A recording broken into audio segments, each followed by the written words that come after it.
Ahora sí, ya está. Muy bien, gracias, gracias. Natalia, ¿sos? Se fue. No, Valentina. Ah, Valentina, bueno, gracias, te agradezco.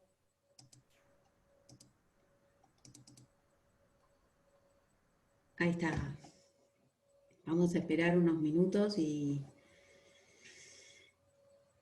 vemos si funciona. Vamos a ver contrato de leasing.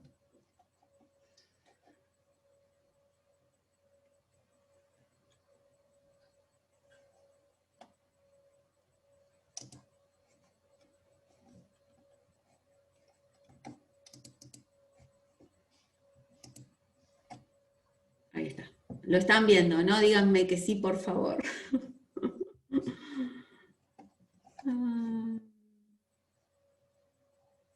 No quiero tocar nada.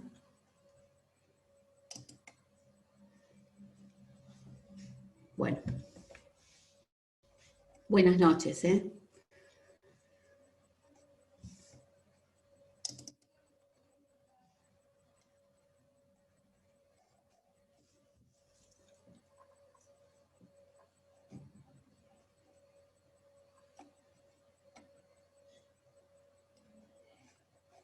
Esperamos unos minutitos y empezamos y vemos el contrato de leasing.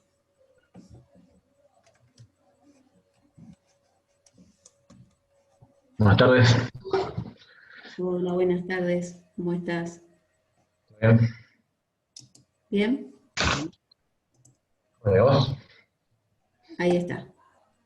¿Vos, Juan, eras el que preguntaste recién de un trabajo? ¿Vos eras? Sí, en realidad la pregunta era para otra materia, pero bueno, ya que estaba, la... Sí, de paso mataba a dos pájaros de un tiro. Está bien, está bien. Bueno. Vamos a ver el contrato de leasing, que en el campus, en el módulo 5, donde está el material, en el último punto hay un trabajo que es de la Comisión 1, que tienen varios contratos adentro de ese trabajo, y está el contrato de leasing. Ahí está tratado y también pueden estudiarlo directamente con eso, con el código, con un código comentado, y bueno, ahora se los voy a explicar. Vamos a ver, o sea, el contrato de leasing está dentro del módulo 5, donde ven distintas clases de contrato, y lo que nosotros vemos hoy es qué es el contrato de leasing, ¿sí? Cuáles son las partes, en qué consiste, cuáles son las partes, qué objetos son, qué bienes son objetos del contrato de leasing, clases de leasing, cancelación, ejecución, ¿sí? Lo vamos a ver todo en esta presentación. Y si tenemos un poquito de tiempo, empezamos con otro tema. Si no, les doy hoy todo contrato. Bueno, empezamos. El contrato de leasing está regulado en el Código Civil y Comercial, en el artículo, desde el artículo 1227 al 1250. ¿Cuáles son los antecedentes de este contrato? Durante mucho tiempo el contrato de leasing fue un contrato atípico, ¿sí? Tenía así una tipicidad social. ¿Por qué? Porque el contrato se utilizaba y las condiciones del contrato, las características del contrato surgían del uso, de la doctrina y de la jurisprudencia, como pasa siempre en los contratos atípicos. Las primeras leyes que trataron el contrato de leasing, pero no lo regularon, sino que mencionaban la posibilidad de que se podía hacer por parte de las entidades financieras este contrato, son la ley 18061, que es una ley de entidades financieras que fue derogada, y la 21.526, que permitían a las entidades financieras dar en locación bienes, ¿sí? Pero no estaba regulado. La primera ley que regula el contrato de leasing en nuestro país es la 24441 de 1995. Esa ley es una ley ómnibus, se llama Ley de Fomento a la Vivienda, donde no solamente se regulaba el leasing, sino el fideicomiso. Se hizo a través de esa ley algunas modificaciones a la ley de fondos comunes de inversión, de corretaje, se regulaba letras hipotecarias, ejecuciones hipotecarias extrajudiciales, ¿sí? Y el leasing estaba metido dentro de esa ley. Solamente no se regulaba el leasing en forma integral, sino solamente parcialmente, y la ley, y en sí el leasing inmobiliario, o sea, la ley en general, estaba destinada a fomentar el acceso a la vivienda. Eso fue en el 95. En el 2000 se sanciona la ley 25248, que es una ley que regula el contrato de leasing, pero ya en forma integral, ¿sí? No como lo hacía la 24441.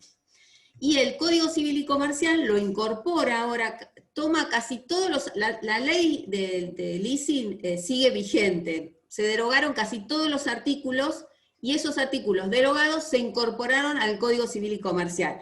O sea que en realidad hay muy poca diferencia, casi nada se tocó, muy poco, de lo que decía la ley. O sea, la ley sigue vigente, si ustedes buscan la ley, van a ver que la mayoría de los artículos están derogados porque se incorpora al Código Civil y Comercial, y subsisten solamente los artículos que hablan de concurso y quiebra del tomador o del dador, a los artículos que hacen referencia a los beneficios impositivos del leasing, y algunas disposiciones generales. Todo lo demás derogado, ¿sí? Está ahora en el Código Civil y Comercial.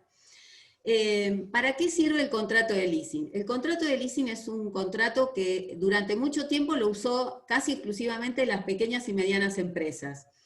También ahora lo usa o lo puede utilizar el consumidor, ¿sí? No está destinado solamente para empresas. La finalidad es, como les puse ahí, es el financiamiento, es el acceso al crédito, pero de una manera distinta de un crédito común, ¿sí? Porque el costo que tiene el contrato de leasing es inferior. Muchas veces las empresas o un consumidor no tiene las condiciones para acceder a un crédito, ¿sí? Pero sí puede acceder a un contrato de leasing. El artículo que regula el contrato de leasing es el 1227. El contrato de leasing consiste en que el dador, ¿sí?, va a transferir la tenencia de un bien, pues ahora después vamos a ver las clases de bienes, de un bien le transfiere la tenencia al tomador para que éste use y goce del bien, ¿sí? A cambio, o sea, de eso el tomador tiene que pagar un precio con una opción de compra. Fíjense que el concepto de leasing combina algo de la locación y de la compraventa, ¿sí? Pero a pesar de eso, o sea, durante mucho tiempo, por ejemplo, la ley 24441, cuando hablaba del leasing como si fuera una locación más una compraventa. Pero en realidad el leasing es más que eso, ¿sí? Es un contrato autónomo, no es la suma de una locación más una compraventa. Los caracteres del contrato, bueno, es un contrato típico, es nominado, ¿sí?, consensual, se perfecciona por el acuerdo de partes, ¿sí?, no es necesaria la entrega del bien para que quede perfeccionado, es bilateral, genera derechos y obligaciones para ambas partes, es oneroso, ¿sí?, sí o sí el tomador paga un precio por ese uso y goce que tiene. Yo voy avanzando, si alguien quiere hacer alguna pregunta, paramos, ¿eh? Es un contrato formal, es conmutativo porque desde el principio están determinados los derechos y obligaciones de las partes, es un contrato de tracto sucesivo, o sea, es un contrato que dura en el tiempo, es de financiación, ¿sí? Y en algunos casos puede ser de adhesión, ¿sí?, por supuesto que las condiciones las pone el dador, de consumo, cuando el tomador es un consumidor, y en algunos casos también intuito personal. Las partes en el contrato son el dador y el tomador. En algunas clases de leasing, por ejemplo, el financiero, interviene otro sujeto que es el proveedor del bien. Pero el proveedor del bien es parte en el contrato de compraventa sería él y el dador. Pero en realidad en el contrato de leasing siempre solo el dador y el tomador. Puede haber otros sujetos, como en ese caso, pero en ese caso serían contratos conexos, ¿sí?, pero no es parte en el contrato de leasing. El objeto en el contrato de leasing pueden ser bienes muebles, inmuebles, patentes, o sea, derechos de patentes, derechos de marcas, modelos industriales, programas de computación, software, ¿sí?, Siempre esos bienes, fíjense, tienen que estar individualizados. Pueden ser materiales o inmateriales. Una marca, un programa es algo inmaterial, ¿sí? Pero siempre tiene que estar individualizado, determinado. No pueden ser bienes consumibles, ¿sí? Objeto del contrato de leasing. Y el artículo dice que tienen que ser propiedad del dador o sobre los que el dador tiene una facultad para dar el leasing. A veces esa facultad surge, por ejemplo, alguien que es tomador en un contrato de leasing, no es propietario del bien, pero está autorizado a celebrar otro leasing. Entonces ahí hay subleasing, ¿sí? O sea, no es propietario, pero está facultado para hacerlo. O, por ejemplo, un administrador en una sucesión, ¿sí? No es el dueño del bien, pero puede celebrar contratos de leasing, ¿sí? Entonces, no, en principio, en general, el dador siempre es el propietario, pero podría ser también un caso donde tiene facultad para celebrar el leasing. Por ese uso y goce que tiene el tomador, va a pagar un precio, ¿sí? Y fíjense lo que dice el artículo en 1229. La periodicidad, o sea, el tiempo, ¿sí? El momento, ¿sí? Y ese precio se fija convencionalmente, ¿sí? El pago de esto, que no es un alquiler, la ley lo llama canon, ¿sí? Es también un elemento tipificante, sí o sí se paga, o sea, no es un contrato gratuito, es oneroso, ¿sí? Por el precio, como les dije hoy, del uso y goce del bien. Ese valor, fíjense todas las opciones que puede tener ese canon. Puede ser un valor fijo, puede ser un valor variable, puede ser un combinado, escalonado, ¿sí? Eso depende de lo que digan las partes. ¿Qué es lo que abarca o qué cubre el canon? El canon no es como el alquiler que solamente pago por el uso y goce. Abarca, fíjense, otros rubros. El valor locativo, el valor de amortización, los intereses, o sea, el costo financiero, los riesgos inherentes al estado de conservación, gastos administrativos, servicios, seguros, ¿sí? Todo eso se incluye en el canon. Cuando dice hay servicios, en general, hay veces que cuando el bien que tiene por objeto el leasing son, por ejemplo, maquinarias, y necesitan un entrenamiento del dador al tomador, ¿sí? Para que el tomador lo pueda utilizar, esos servicios que son accesorios, ¿sí? Se pagan aparte. O sea, el dador le da otro servicio para que él pueda aprender a manejar esa máquina, ¿sí? Eso también va dentro del canon. Opción de compra.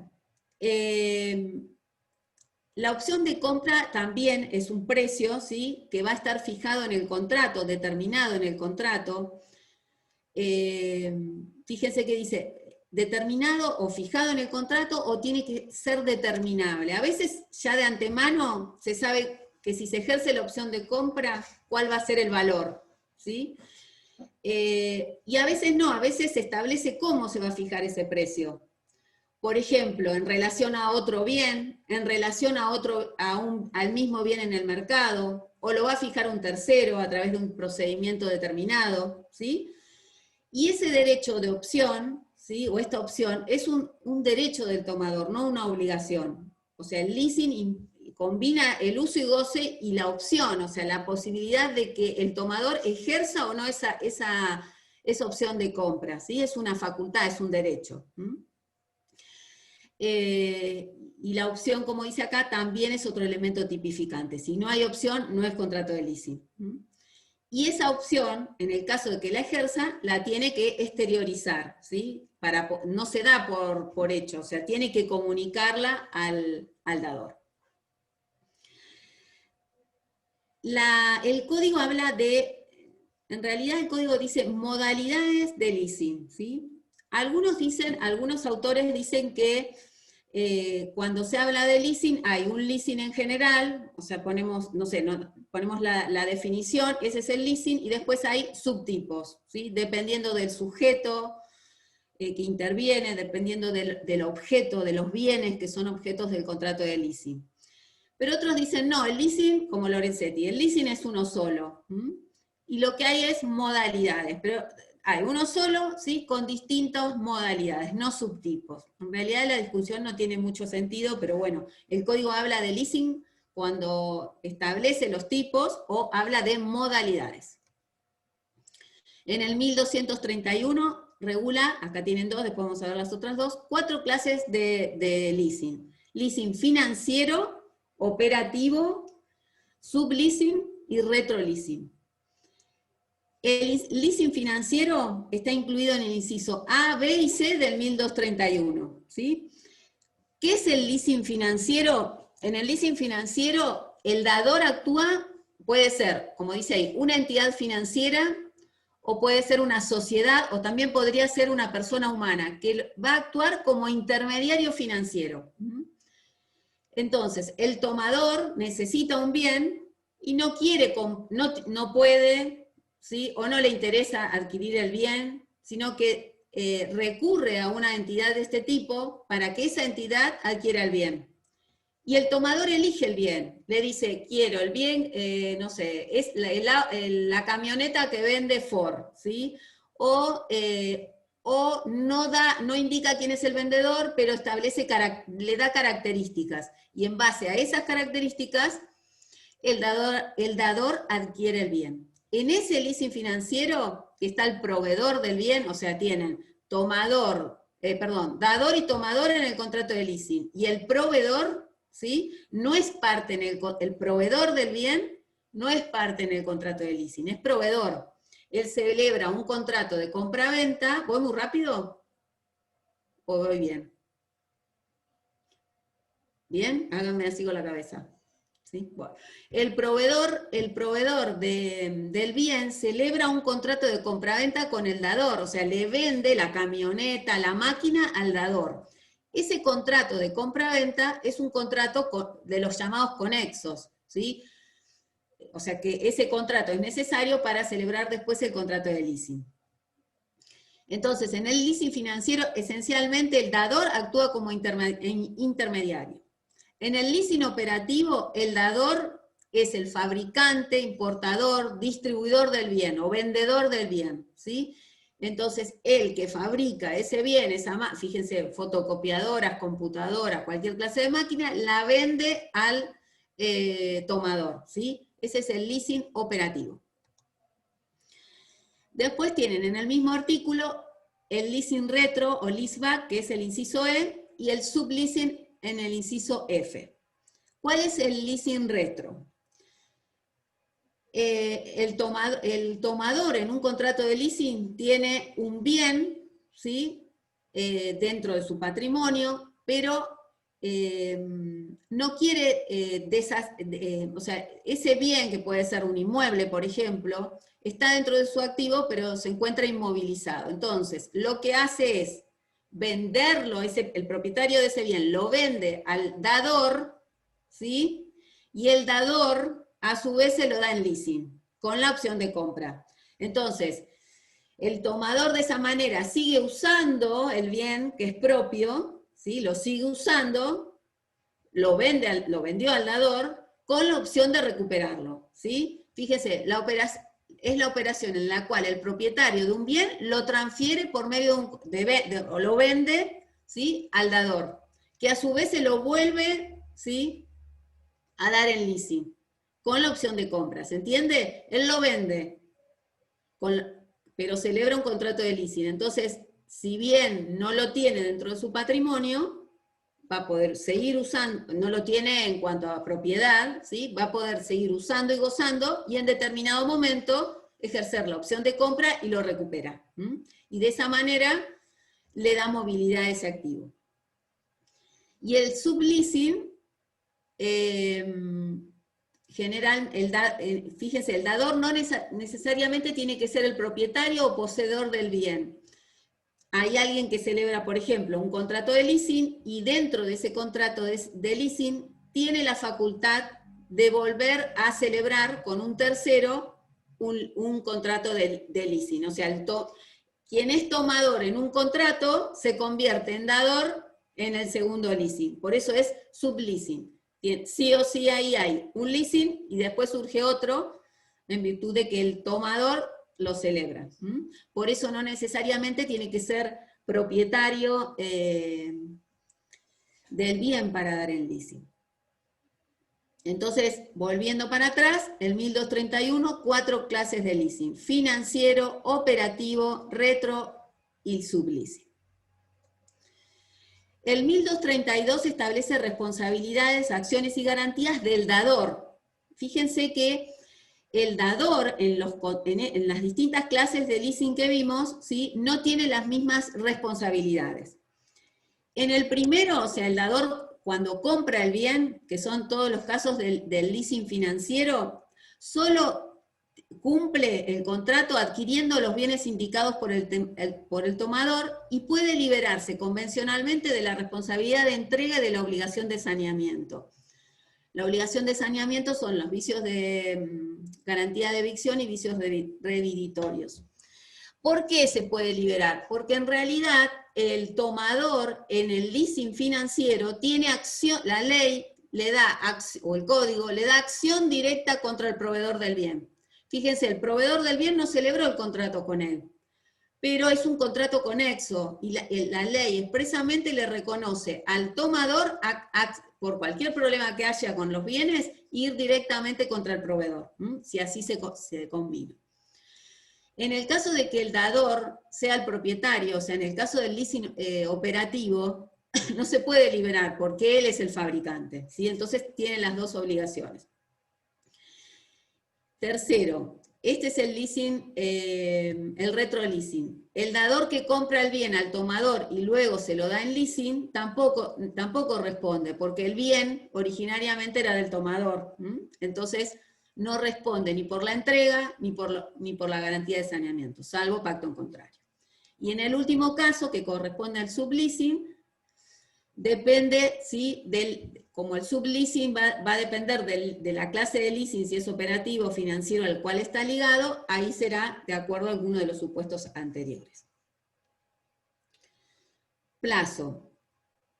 El plazo para ejercer, o el plazo mínimo o máximo para el ejercicio de la opción, ¿sí?, depende exclusivamente de lo que establecen las partes. Después vamos a ver hasta qué momento se puede ejercer, pero en general lo pueden fijar o convenir las partes.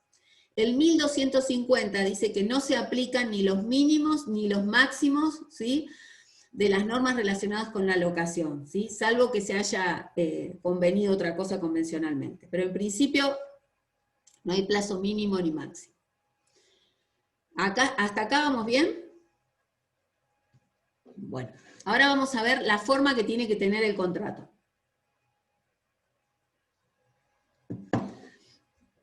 Si el objeto del contrato de leasing es un inmueble, un buque o una aeronave, se celebra por escritura pública. En los demás casos, si fuera una marca, si fuera un derecho a una marca, una patente, un programa de computación, máquinas o cualquier otro bien, un automóvil, una camioneta, ¿sí?, se celebra por instrumento público o privado.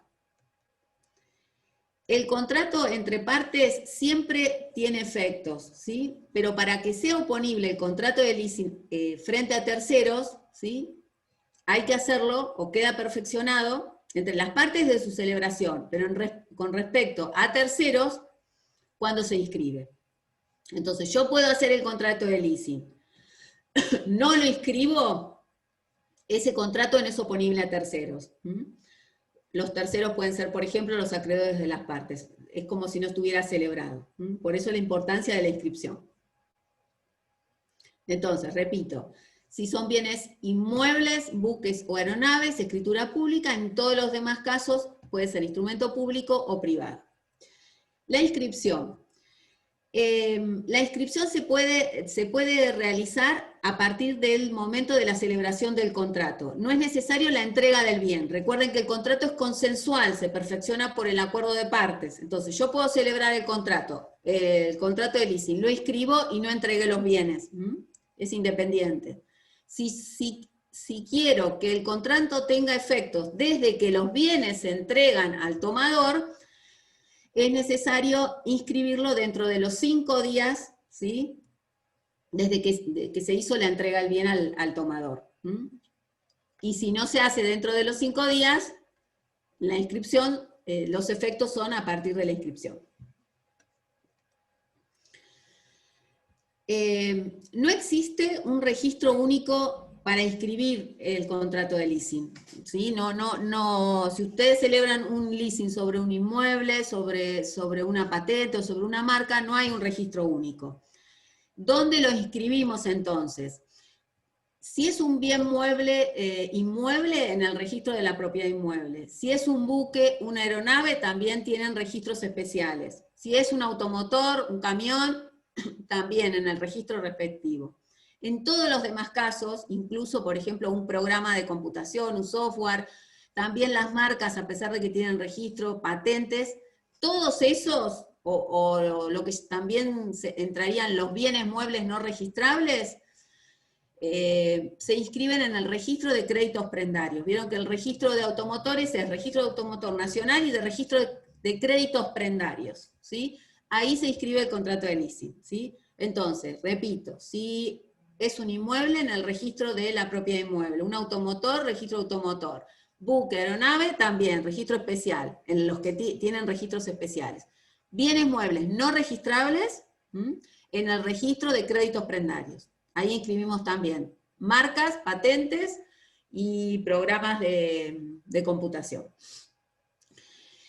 ¿Cuál es el plazo de duración de la inscripción? Una vez que lo inscribo, tengo, en el caso de los inmuebles, 20 años, y en los demás bienes, 10 años dura la inscripción. ¿Se puede renovar la inscripción? Sí. En el caso de, siempre la puedo renovar antes que se venza. Si se venció, ya no puedo. Y la reinscripción la hace el dador o o la hace el juez a través de una orden judicial, ¿sí? Y el 1237 es lo que les dije recién, ¿sí? Para que el contrato sea oponible a terceros, ¿sí? O por ejemplo a los acreedores, como dice acá, los acreedores de las partes, tiene que estar inscripto, ¿sí? Y la última parte del 1237, fíjense que dice, los acreedores del tomador pueden subrogarse en los derechos de este para ejercer la opción de compra, ¿sí? O sea que cuando se celebra un contrato de leasing, el bien, el tomador usa y goza del bien, no entró el bien a su patrimonio, no es dueño, entonces sus acreedores no pueden embargar ese bien, ¿sí? Y en el caso de los acreedores del dador, lo que pueden hacer es embargar la opción, si se paga la opción de compra, o los cánones, ¿sí? Pero el bien, no pueden pedir el secuestro del bien, porque si el contrato, siempre que el contrato esté inscripto, si el contrato no está inscripto, no es oponible. Derechos esenciales del tomador. El tomador tiene el derecho de usar y de gozar del bien, ¿sí? No puede gravarlo porque no es de él, no puede constituir una hipoteca, una prenda sobre él, no lo puede vender, ¿sí? No puede disponer de él. Y el otro derecho que tiene, ¿sí? Es la opción de compra. Obligaciones que tiene el tomador. Va a utilizar el bien de acuerdo al destino que tenga, ¿sí? Y tiene a su cargo, salvo que se haya pactado otra cosa, todos los gastos, ¿sí? Todos los gastos ordinarios y extraordinarios de conservación. El seguro, impuestos, tasas, sanciones por su uso, ¿sí? Salvo que se establezca otra cosa. Inoponibilidad del acto de disposición del tomador. Si el tomador vendiera el bien, suponiendo que fuera un bien mueble, ¿sí? Lo vende, el dador tiene acción de reivindicación, ¿sí? Puede reivindicarlo, aunque el adquirente de ese bien sea de buena fe y a título oneroso, ¿sí? Recuerden siempre que el contrato está inscripto, si no estamos en el horno, ¿sí? Si el contrato está inscripto, él puede accionar o tiene esa acción prevista en el 1239. Ejercicio de la opción de compra por el tomador. Dijimos que puede o no ejercerla, es facultativa. Y el artículo 1240 dice que en principio puede ejercer la opción cuando se pagó de los cánones, ¿sí? Dice 3/4 partes o el 75%, ¿sí? A partir de ahí puede ejercer la opción. Podría ejercerla antes si así se pactó, ¿sí? Si no, en principio, si no dice nada, si no pactaron otra cosa, es a partir de las 3/4 partes o del 75% de las cuotas o de los cánones pagos. Forma de ejercer la opción de compra. Si el tomador ejerce la opción, nada dice el código en cómo tiene que ser el ejercicio. Puede ser que esté previsto en el contrato, no sé, a través de carta de documento, o a través de acta notarial o personal. O sea, eso depende de lo que hayan arreglado las partes, ¿sí? O convenido. Bueno. Alternativas para al finalizar el contrato. El 1241 habla o regula la prórroga del contrato. O sea, el contrato puede prever, ¿sí?, a opción del tomador, que se extienda, que se prorrogue, ¿sí? Y esa prórroga, como es una modificación al contrato, también debe reinscribirse.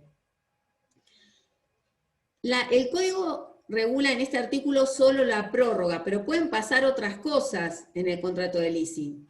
Fíjense, yo les puse ahí, o sea, la prórroga sigo con los mismos bienes, pero, no sé, 10 años más, 20 años más. Pero tengo también la opción de renovación, que no está prevista en el código, pero podría ser, o sea, llegado el vencimiento, no quiero ejercer la opción de compra, pero quiero que ese fabricante, por ejemplo, que me dio maquinarias, ¿sí?, me las renueve. Entonces, la opción de renovación es, devuelvo las que tengo y me renuevan esas maquinarias. A veces la finalidad del leasing no es quedarme con el bien, sino estar, por ejemplo, si son programas de computación, o no sé, fotocopiadoras, o otro tipo de máquinas, es mantenerme siempre actualizado, ¿sí? Entonces, prórroga, opción de renovación, o la última, que sería restituir el bien. O en su momento, como vimos recién, ejercer la opción de compra. 4 cosas, ¿sí? Al finalizar el contrato, puedo pedir la prórroga, la renovación o la restitución del bien. Requisitos para la transmisión dominial al tomador. Si el tomador ejerce la opción de compra,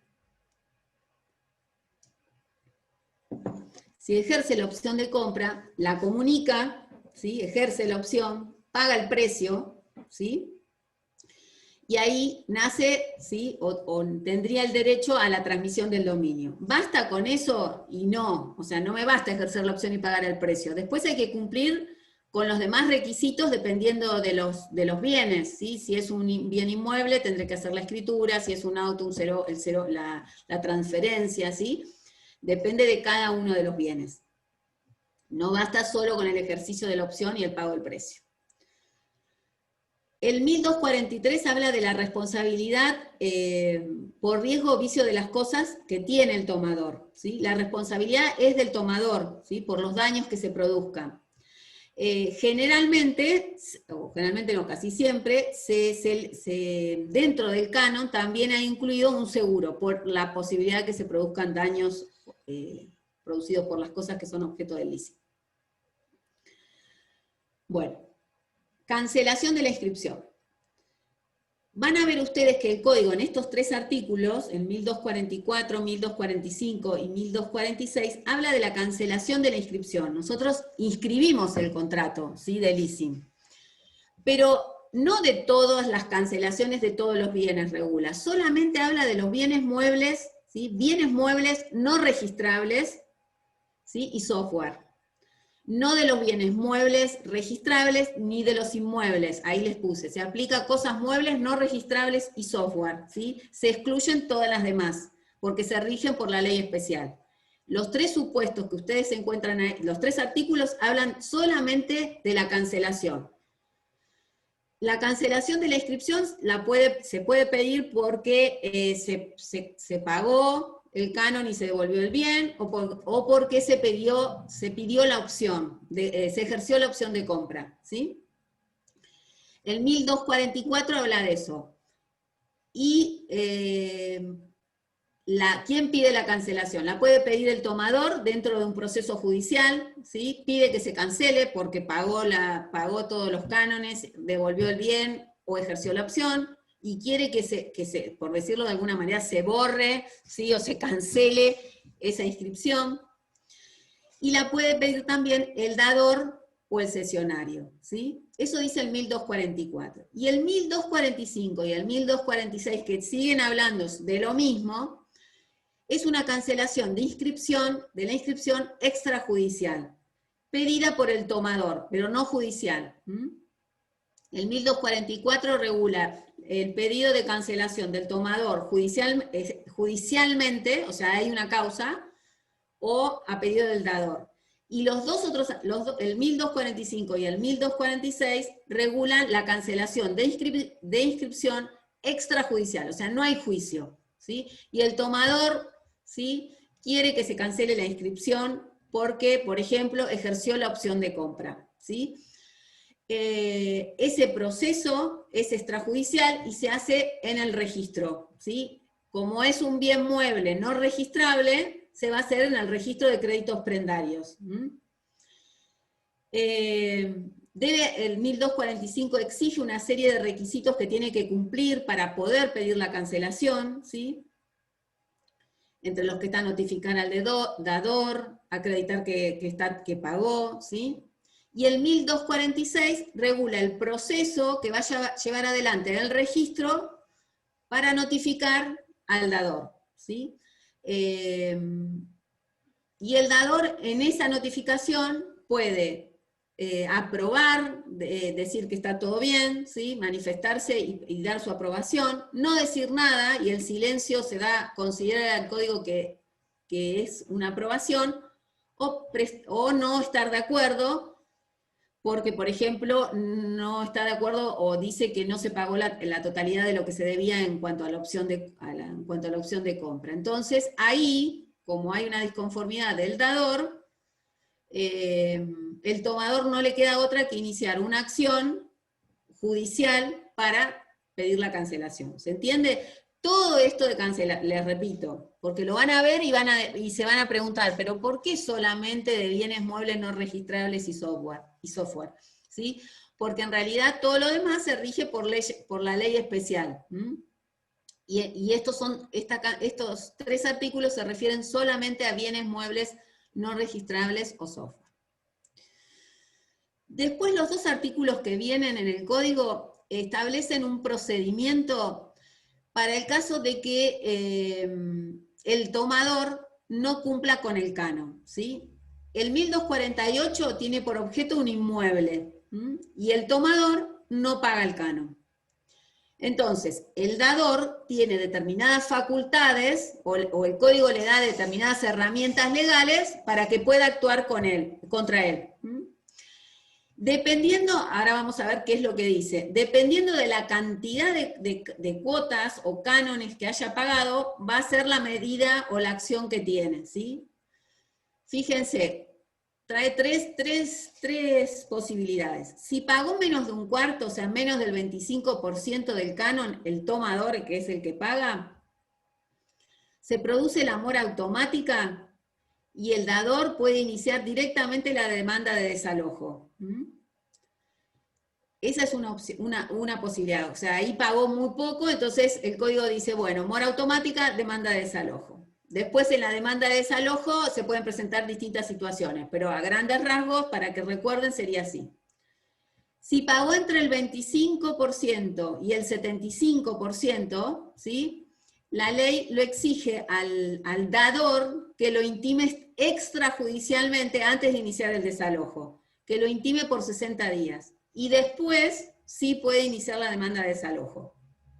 En ese plazo podría pagar el tomador o acreditar que pagó, ¿sí? Pero son 60 días.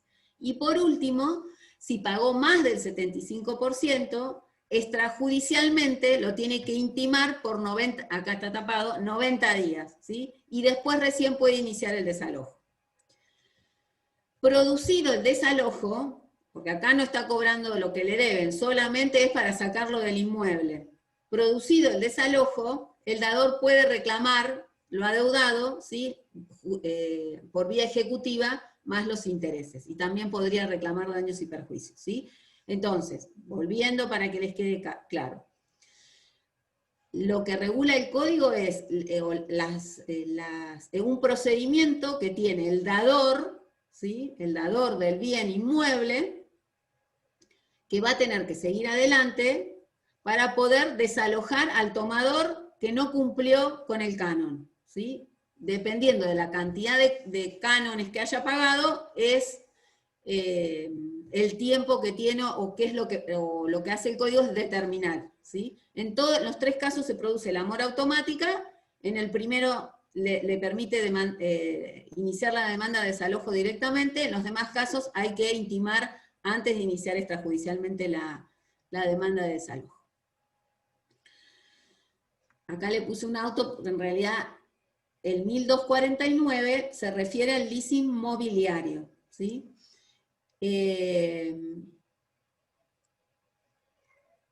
El artículo 1249 se refiere a los bienes muebles, ¿sí? Y algunos autores dicen que podría aplicarse a bienes inmateriales, como podría ser una marca o una patente, pero sería complicado, porque en realidad acá van a ver ustedes que habla del secuestro del bien, ¿sí? Si fuera un bien inmaterial, habría que llevar adelante otro tipo de proceso, o pedir la cancelación de inscripción, o resolver el contrato, ¿sí? En principio, acá estaríamos hablando de bienes materiales, ¿no? Entonces, si yo soy dador y di en leasing un bien mueble, por ejemplo, un auto, ¿sí? Y el tomador no paga los cánones, el código en el 1249 también establece un procedimiento, pero es distinto porque el otro era para inmuebles, esto es para bienes muebles, y el procedimiento o las facultades o los derechos que le da al dador son dos. Uno, el primero, es directamente antes de reclamar lo que me deben, el dador quiere recuperar el bien. Entonces le da la posibilidad, ¿sí?, de accionar pidiendo un secuestro, como medida autónoma, ¿sí? No como una medida cautelar, sino como una medida autónoma. En ese secuestro el deudor, el tomador no se puede presentar. Pero para pedir el secuestro, siempre tengo que tener el contrato. Esto igual cuando veamos prenda es igual. Siempre el contrato para poder ejercer estos derechos tiene que estar vigente. Tengo que tener el contrato en fecha e inscripto, si no, no me sirve para nada. Habría que ver si no está inscripto, me hacen lugar al secuestro, pero en realidad tiene que estar inscripto. Y además del contrato, tengo que antes de pedir el secuestro, tengo que haber notificado al tomador o intimado al tomador, ¿sí? Y luego, ¿sí?, de pedido el secuestro, puedo promover la ejecución, puedo iniciar la ejecución por lo que me deben, ¿sí? Pero es distinto al punto 2, ¿sí? En el primero solo pido el secuestro, después me encargo de pedir la ejecución, o ejecutarlo. Y en el segundo, lo que establece el código es promover la ejecución para el cobro de los cánones, y el secuestro solamente procede dentro de ese proceso, pero no ya como medida autónoma, como fue en el otro caso, solamente me van a dar, puedo pedirlo, si todas las cuotas se vencieron. O si hay algún peligro, ¿sí?, o el bien que se dio en leasing corre algún peligro ahí en la demora, entonces me pueden dar el secuestro. Les repito, cuando entonces es un bien mueble, dos cosas puede hacer el dador: pedir el secuestro directamente y después iniciar. Entonces, en el primer caso, con el secuestro, se resuelve el contrato, se da por finiquitado, como dice ahí, ¿sí? Y inicio la ejecución de los cánones. Y en el otro caso es distinto, promuevo la ejecución para cobrar, y el secuestro puede estar dentro de la ejecución siempre que se haya vencido todas las cuotas y no me hayan pagado. ejerció la opción, por ejemplo, y no me pagó la opción, yo como dador, o corre algún peligro el bien que se dio en leasing, ¿sí? Entonces, dos procedimientos especiales ante el incumplimiento del canon. Normas supletorias. El 1250 establece que se aplican al contrato de leasing subsidiariamente las normas o los artículos relacionados al contrato de locación hasta tanto no se haya ejercido, fíjense, no se haya pagado todo el canon y ejercido la opción, ¿sí? Hasta ese momento se aplican supletoriamente esas normas. No se aplican, como vimos antes, todo lo relacionado a plazo. Y se aplican subsidiariamente, una vez que ejercí la opción de compra, subsidiariamente las normas del contrato de compra-venta. Siempre que no se haya pactado otra cosa. ¿Qué es esto? La ley de leasing, les dije que derogó casi todos los artículos, salvo algunos, como este, que es el artículo 11, que habla del concurso o quiebra del dador o del tomador.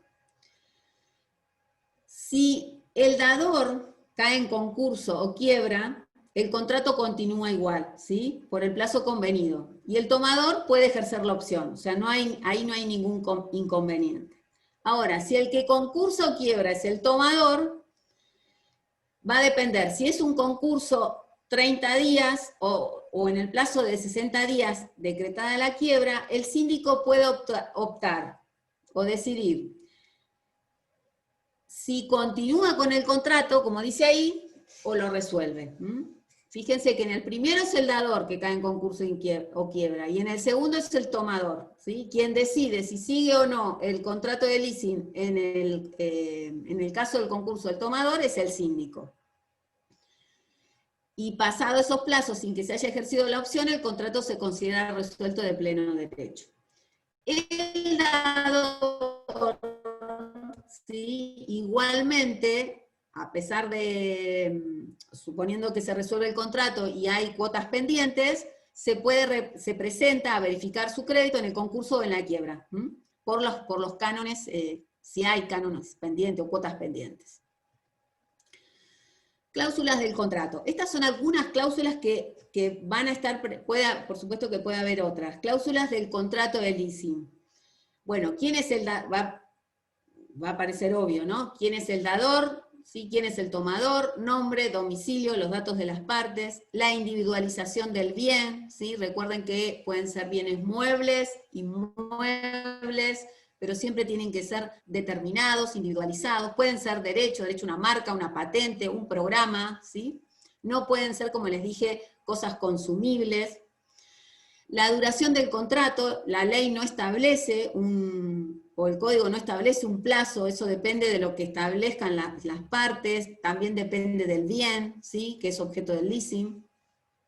Cuándo comienza y cuándo finaliza ese contrato. Recuerden que el contrato de leasing finaliza, puede ser que se ejerza la opción, puede ser que se renueven los bienes, que se devuelvan porque el que los tomó, el tomador no le interesan más o no quiere ejercer la opción, o se puede prorrogar el contrato. Después, la cantidad y el importe del canon también lo fijan las partes, ¿sí? Y el canon, recuerden que está integrado no solamente por el uso y goce, sino por la amortización, por el costo financiero, los gastos, ¿sí? El precio de la opción de compra es otra cláusula en el contrato que no puede faltar. El ejercicio de la opción de compra, como les dije, se ejerce, si no se dice nada, a partir del 75%, o las 3/4 partes, o antes si así se pactó. Y si se quiere ejercer, el tomador tiene que exteriorizarla. Si es un derecho, no una obligación. Puede o no ejercerla. Después también todos los gastos, ¿sí? De conservación y uso, que generalmente son a cargo del tomador, pero se puede pactar otra cosa, seguros, impuestos. Permiso o prohibición de sublocación. El código dice que el tomador puede, vieron que no puede venderlo, no puede grabarlo, pero podría darlo en locación, ¿sí? También podría darlo en leasing, ¿sí? Si no se pactó lo contrario.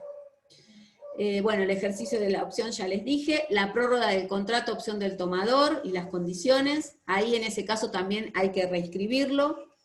Las penalidades por el incumplimiento de pagar el canon, o sea, cuáles son las sanciones, los intereses. Y el contrato de leasing también puede llevar, fíjense, datos del garante del tomador. Pueden estar garantizadas las obligaciones que tiene el tomador dentro del contrato, ¿sí? Por un fiador o por cualquier tipo de garantía. Y también en el contrato es importante poner los juzgados, ¿sí? O quién va a ser competente en caso de controversia. ¿Mm? ¿Qué les pareció? A ver. Tiene varias cosas. Tengo una duda. Tiene varias A cosas, ver. digo, completito. El leasing financiero o el bien que se adquiere va a estar a nombre del tomador o del dador. El bien que se adquiere. El bien en el leasing financiero, el bien es del dador. Siempre es del dador, él lo compra. O sea, el tomador le puede decir, quiero ese bien, o indicarle, o hay veces también la posibilidad que trae el código es que lo compre y el dador se pone en su lugar. El bien el propietario es el dador, que lo compra al proveedor. ¿Está? Y el proveedor es parte en un contrato de compra-venta con el dador. Es un contrato, ese es un ejemplo de contrato conexo, o sea, no podríamos celebrar el contrato de leasing financiero si no fueras que existiera ese contrato con el proveedor, o sea, por eso es un contrato conexo, ese contrato lo necesitamos para celebrar el otro contrato, el contrato de leasing. Profe, ¿Sí? yo pensé que la diferencia entre el leasing financiero y el operativo era justamente que el dador no era titular de los bienes en el No. financiero. Al No. ser un intermediario, o sea, una entidad, lo que sea, No, los adquiere. O sea, no los adquiere, es simplemente un intermediario. No, es un intermediario, pero los adquiere, los compra. Al tomador, el tomador, hay veces, como les dije, no le interesa comprar el bien, si no quiere adquirir el bien, no puede, entonces accede a esa entidad para que actúe como intermediario, pero lo compra el dador. En el caso del leasing operativo, fíjate que dice que es el inciso D, dice que el dador es el importador, comercializador o distribuidor del bien. En el leasing operativo, más que finalidad de financiación, es un contrato de comercialización, de cambio. Pero ahí, bueno, ahí también él es el dueño. Sí, y en el otro... me cuesta mucho poder diferenciarlos. No sé si me podés dar un ejemplo de ambos. Porque sí. como en el que caso es del muy... el leasing operativo, en el leasing operativo, yo soy una distribuidora vendo computadoras, soy fabricante de computadoras. Y te lo vendo, no, celebro un contrato de leasing con el tomador. No se lo vendo, el leasing es siempre, acuérdense, como si fuera una locación, te doy el uso y goce, con la opción de compra. El bien en el registro sigue siendo mío, siempre en el registro de la propiedad es mío, lo que pasa que al estar inscripto el contrato de leasing, mis acreedores no van a poder atacar ese bien. ¿Se entiende? Es similar a prendario, ¿no? ¿Por qué en el prendario? En el leasing operativo, no es similar al prendario porque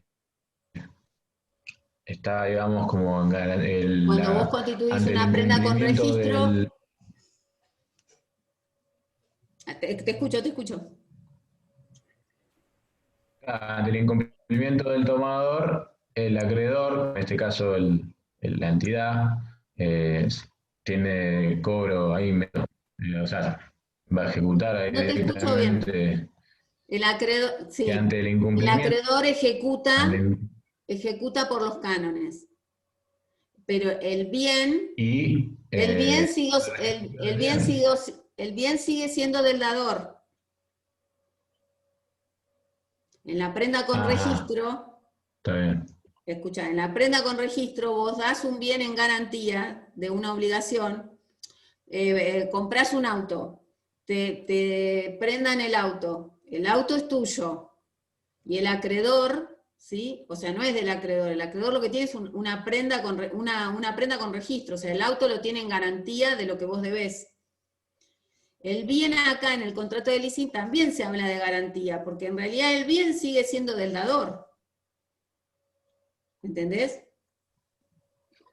El Sí. bien siempre, en el leasing siempre no sale de su patrimonio, salvo que ejerza la opción de Pero, compra. Por eso los acreedores, si el contrato está inscrito, no pueden atacar el bien. Si el tomador ejerce la opción de compra, el acreedor del dador, lo único que puede hacer es ir contra lo que paga el tomador, contra el precio, pero no contra el bien, porque el bien ya pertenece a él, le pertenece al tomador, pero cuando ejerce no, la yo estoy hablando opción... en el caso de incumplimiento, eh, tendrá que valerse de las otras garantías que ponga Si hay el, garantías, el- eso sí. Si no, contra el bien no, porque es de él. Él va a poder va a poder reclamarlo, iniciar. Bueno, en el caso de la ejecución de los cánones, si no hay garantía y el hombre, el tomador no tiene nada, chao. Pero generalmente va a haber garantías y ahí va a poder ejecutarlas. El bien no constituye, como en la prenda, una garantía, porque si yo soy dador, no voy a ejecutar el bien que me pertenece. ¿Se entiende? O sea, claro. el bien me pertenece a mí, pero no a veces van a ver ustedes que cuando se habla del leasing se habla, el bien queda en garantía. Seguramente que van a leer eso, pero en realidad lo que se asegura el dador es que no le transfiere la propiedad. ¿Sí? Vos tenés el uso y goce, ¿sí? Me pagás por eso, y si ejercés la opción, ¿sí? Bueno, vas a tener que pagar o lo que quede o el remanente para poder ser propietario, ¿sí? Pero el bien sigue siendo mío. Y el leasing, ese es el leasing operativo, entonces, siempre el dador es dueño, en todos los casos es dueño, pero en el dador es quizás donde mejor se ve porque él fabrica el bien. Yo vendo computadoras, vendo impresoras, ¿sí? Entonces, te doy la tenencia del bien para que para que uses y goces, vos me vas a pagar por ese uso, y si querés, vas a ejercer o no la opción. Y en el leasing financiero, actúa como intermediario financiero, porque en realidad si yo soy tomador y quiero un bien determinado, no sé, una camioneta, y no tengo los medios, porque nadie me da crédito, o porque quiero tomar un leasing, y no quiero comprarla porque quiero dentro de 3 años la uso para trabajar, la quiero volver a cambiar. El banco lo que hace es, él no tiene la propiedad de él, no tiene en ese momento el bien, pero lo va a adquirir, ¿sí? El dador lo adquiere para darlo en leasing.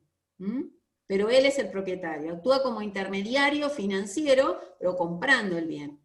En el caso del otro, del retro leasing, fíjense que ahí se da vuelta. Yo soy dueño del bien, donde funciona mi fábrica, soy dueño del inmueble.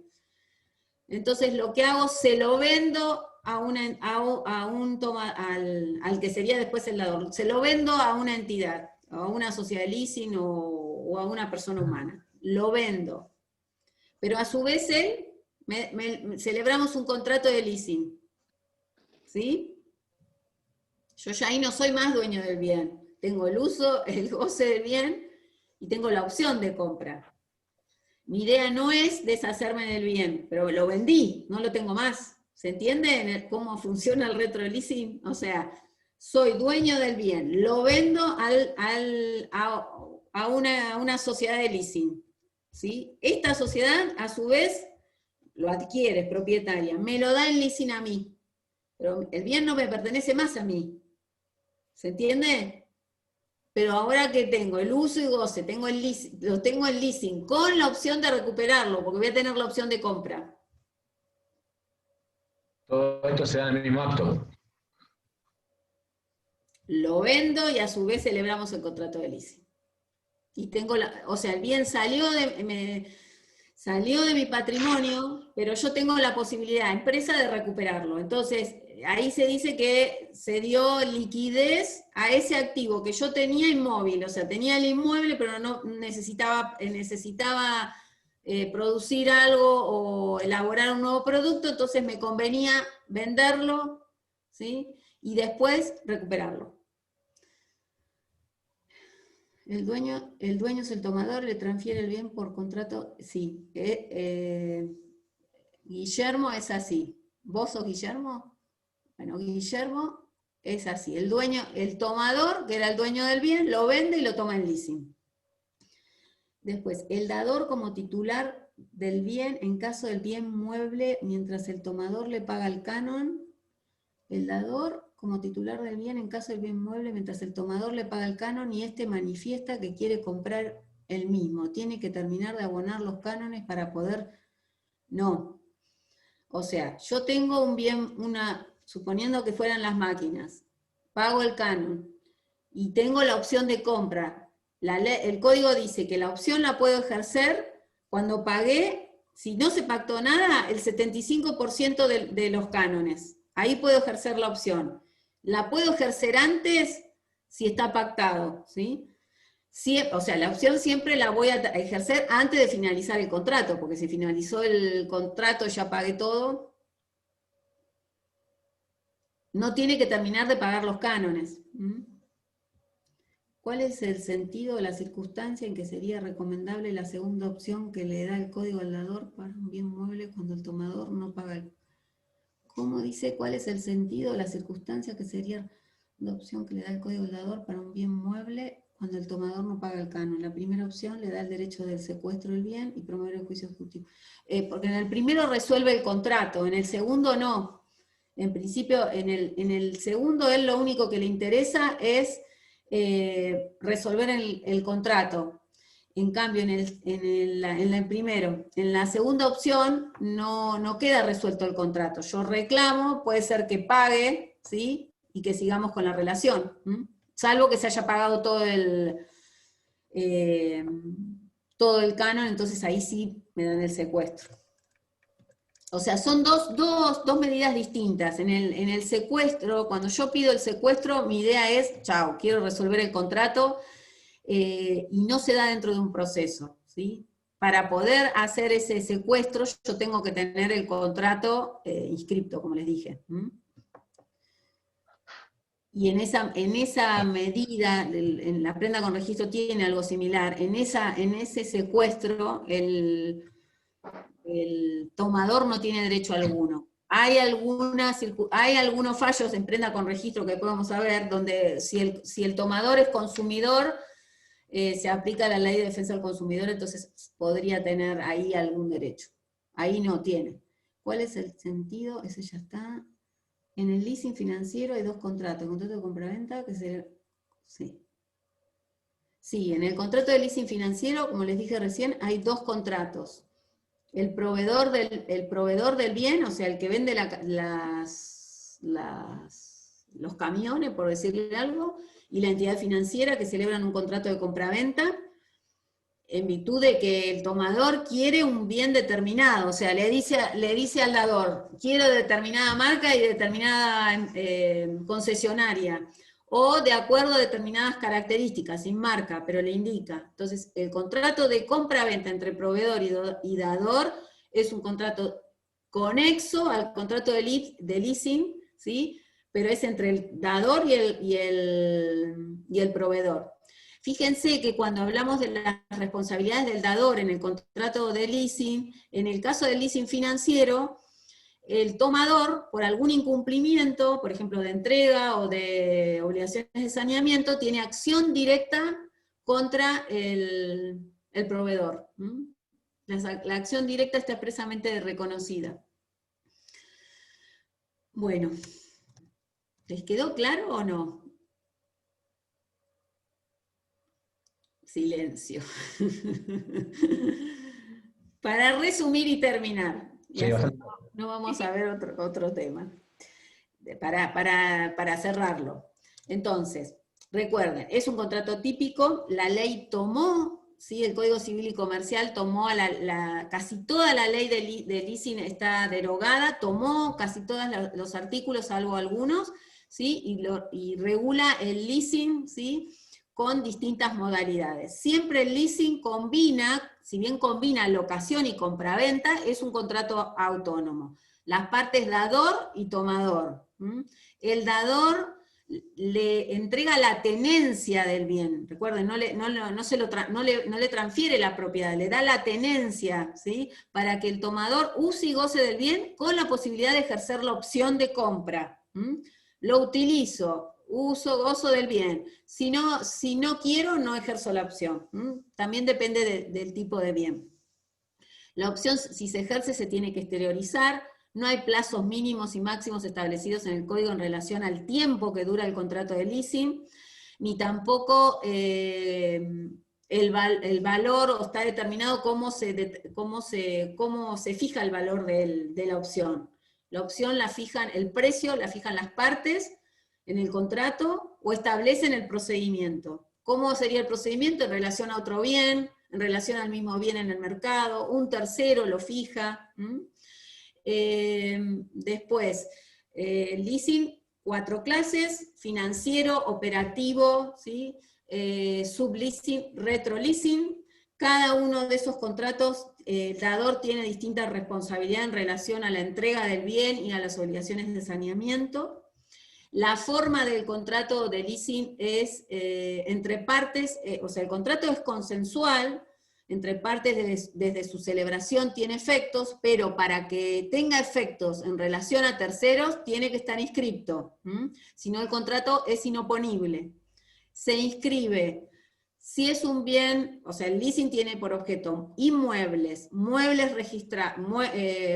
pueden ser registrados, automotores, por ejemplo, buques, aeronaves, marca, patentes, diseños industriales, programas de computación. ¿Dónde se inscribe? Recuerden que no hay un solo registro, que cada uno de esos contratos se inscribe en el registro de la propiedad inmueble, registro de buque, de aeronave, automotor, y si no, todo lo demás, como ocurre con la prenda con registro, en el registro de créditos prendarios. Recuerden que los registros de automotor, registros nacionales de automotor, son registros de créditos prendarios. Cuando vean, van a ver, todos tienen la doble función.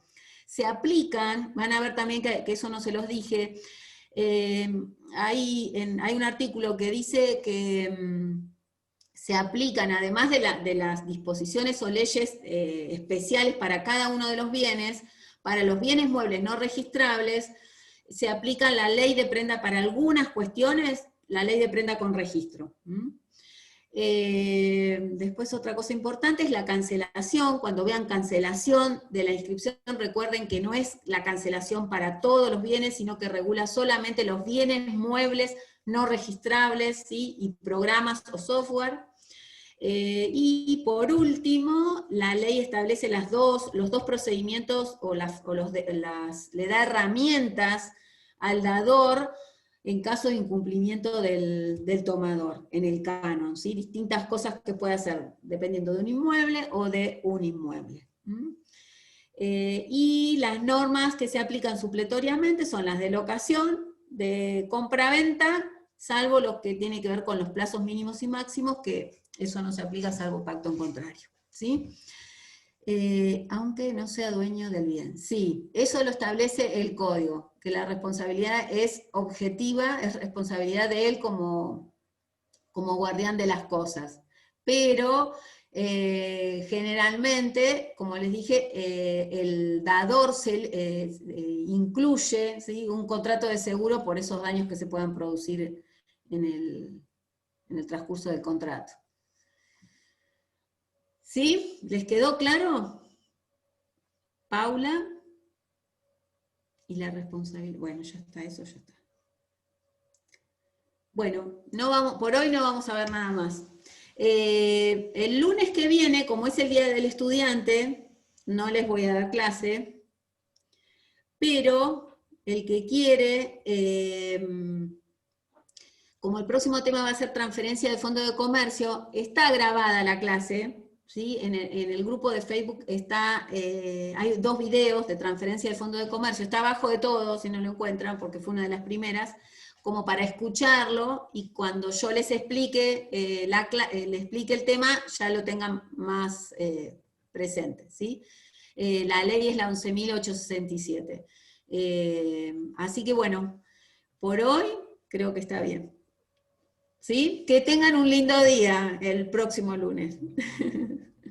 Y nos Gracias. vemos. ¿eh? Nos vemos el otro lunes. Chao. Chao, chicos, chao. Chao, Paula.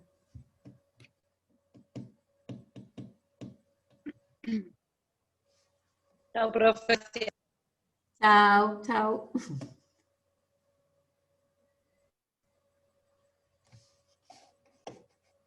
Después les subo este cuadro que hicimos hoy, para que lo tengan. Este es el de transferencia. Yo saqué captura de las imágenes mientras pasaba y después algo sin. Sí, después lo subo igual. Así lo Dale, tienen. ¿no? Gracias, profe. Bueno, nos vemos. Adiós. Que la pasen lindo. Chao, chicos. Chao, chao. Igual.